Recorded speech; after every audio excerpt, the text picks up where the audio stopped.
Nelson Mandela جب 27 سال jail میں رہنے کے بعد ساؤتھ افریقہ کا صدر بنا تو ایک بار اپنے سیکورٹی انچارج کے ہمراہ وہ سفر پر روانہ ہوا اور راستے میں ایک جگہ انہوں نے اسٹے کیا کھانا کھانے کے لیے. تو وہاں پر دیکھا کہ ایک شخص کھانے کے انتظار میں بیٹھا ہوا ہے.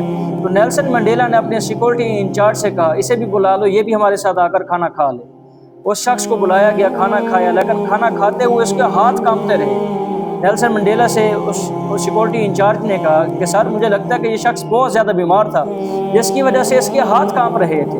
نیلسن منڈیلا نے کہا یہ شخص بیمار نہیں تھا بلکہ یہ وہی شخص ہے, وہی سیکورٹی گارڈ ہے جس جیل میں مجھے رکھا گیا تھا وہاں پر یہ سیکورٹی گارڈ تھا اور یہ مجھ پر بے حد تشدد کیا کرتا تھا. مجھے پیاس لگنے پر یہ میرے سر کے اوپر پیشاب کیا کرتا تھا اور آج وہ پریشان تھا, پسینے سے شرابور تھا کہ اس کے ہاتھ کانپ رہے تھے کہ اس سے آج بدلہ نہ لیا جائے, اس سے آج انتقام نہ لیا جائے. لیکن مضبوط کردار کے لوگ معاف کیا کرتے ہیں نہ کہ انتقام لیا کرتے ہیں, اور جو قومیں عظیم بنتی ہیں وہ صلہ رحمی کرنے سے بنتی ہیں نہ کہ انتقام.